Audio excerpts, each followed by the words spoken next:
भीमाशंकर ज्योतिर्लिंग की कथा एवं महत्व। 12 प्रमुख ज्योतिर्लिंगों में से भीमाशंकर का स्थान छठा है। यह भारत के महाराष्ट्र में पुणे से लगभग 125 किलोमीटर दूर सह्याद्री पर्वत के घाट क्षेत्र में भोरगिरी गांव में स्थित है। यह वह स्थान है जहां भीमा नदी का स्रोत पाया जा सकता है। यह नदी अंततः कृष्णा नदी में मिल जाती है।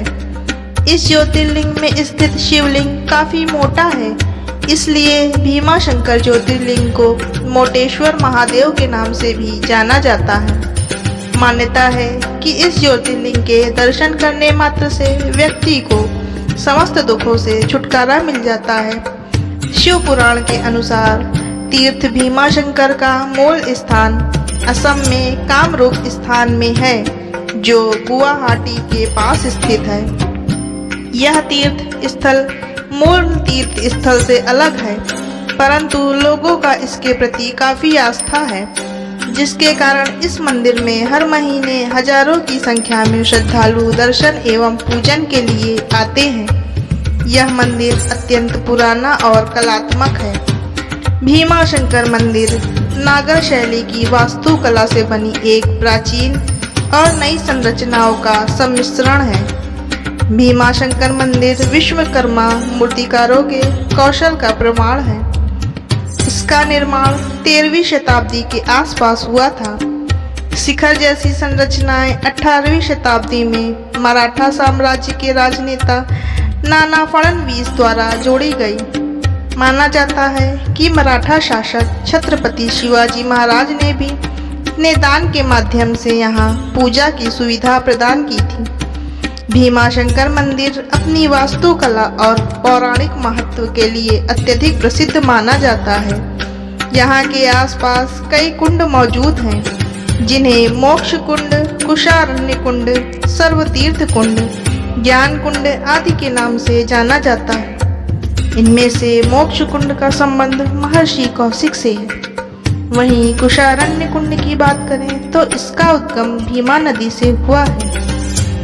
इन कुंडों की विशेषता यह है कि इनमें स्नान करने से मोक्ष की प्राप्ति होती है। इस मंदिर के पास में ही स्थित है कमलजा मंदिर। यह कमलजा मंदिर माता पार्वती को समर्पित है और ऐसा माना जाता है कि यहाँ पर माता पार्वती के साथ भगवान शिव स्वयं विराजमान हैं। शिव पुराण में उल्लेख मिलता है कि भीमाशंकर ज्योतिर्लिंग में सूर्योदय के बाद जो भी सच्चे मन से भगवान शिव की पूजा अर्चना करता है, उसके सभी पाप धुल जाते हैं। आइए जानते हैं भीमाशंकर ज्योतिर्लिंग की रोचक कथा।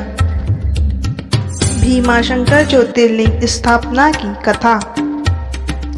शिव पुराण में इस ज्योतिर्लिंग की स्थापना से संबंधित कहानी के अनुसार त्रेता युग में रावण के भाई कुंभकर्ण का एक पुत्र जिसका नाम भीमा था। भीमा का जन्म कुंभकर्ण की मृत्यु के बाद हुआ। भीमा की माता ने उसे कुंभकर्ण की मृत्यु के संबंध में बताया था कि उसके पिता का वध भगवान विष्णु के अवतार श्री राम ने किया है। यह सब जानने के बाद उसे श्री राम पर बहुत क्रोध आया और वह उनको मारने के लिए आतुर हो उठा। अपने इस राक्षसी उद्देश्य को पूर्ण करने के लिए अब उसने तपस्या करना आरंभ किया।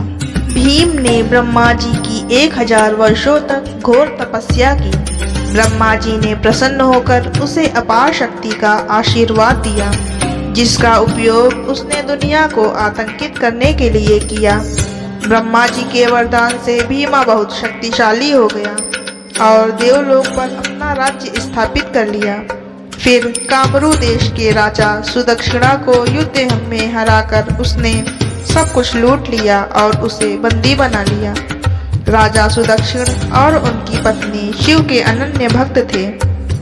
दोनों ने मिलकर वहां शिवलिंग बनाकर शिव जी की कठोर आराधना की। इधर देवतागण भी चिंतित हालत में शिव जी के पास पहुंचे और भीम के द्वारा पृथ्वी और देवलोक पर मचाए जा रहे आतंक का सारा हाल कह सुनाया। जब भीम को यह बात मालूम हुई कि राजा ने अभी भी पूजा करनी बंद नहीं की, तो क्रोध में आकर भीमा ने जैसे ही तलवार से शिवलिंग को तोड़ने का प्रयास किया, वहां पर भगवान शिव स्वयं प्रकट हो गए और दोनों के बीच भीषण युद्ध हुआ और उन्होंने अपनी हुंकार मात्र से उस राक्षस को वहीं जलाकर भस्म कर दिया। भगवान शिव जी का यह अद्भुत कृत्य देखकर सारे ऋषि मुनि और देवगण वहां एक होकर उनकी स्तुति करने लगे। उन लोगों ने भगवान शिव से प्रार्थना की कि हे महादेव, आप लोक कल्याणार्थ अब सदा के लिए यहीं निवास करें। यह क्षेत्र शास्त्रों में अपवित्र बताया गया है। आपके निवास से यह परम पवित्र पुण्य क्षेत्र बन जाएगा। भगवान शिव ने सबकी यह प्रार्थना स्वीकार कर ली और वह ज्योतिर्लिंग के रूप में सदा के लिए वहां निवास करने लगे। उनका यह ज्योतिर्लिंग भीमेश्वर के नाम से विख्यात हुआ। शिव पुराण के अनुसार राक्षस भीमा और भगवान शंकर के बीच हुए भयंकर युद्ध के कारण शिव के शरीर से निकले पसीने की बूंद से ही भीमा नदी का निर्माण हुआ था। भीमा शंकर ज्योतिर्लिंग के बारे में रोचक तथ्य। भीमा शंकर को वन्य जीव अभयारण्य घोषित किया गया है।